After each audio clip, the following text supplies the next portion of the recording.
মুখ্য দরজার কালার অনুযায়ী আমাদের জীবনে অনেক সাকসেস আসে।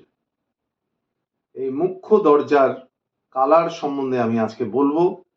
অনেকেই কমেন্ট বক্সে আমাকে লিখে পাঠিয়েছিলেন যে এই কালার সম্বন্ধে বলা হয়নি, দরজার কালার কি হওয়া উচিত।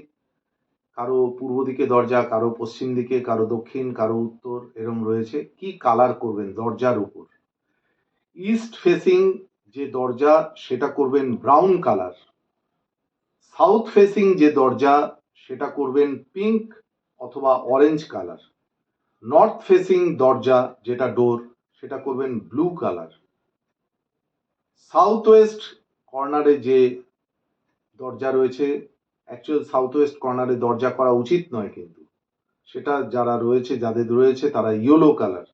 আর যাদের ওয়েস্টে দরজা রয়েছে, সেই ওয়েস্টের দরজার কালার করুন হোয়াইট। নমস্কার।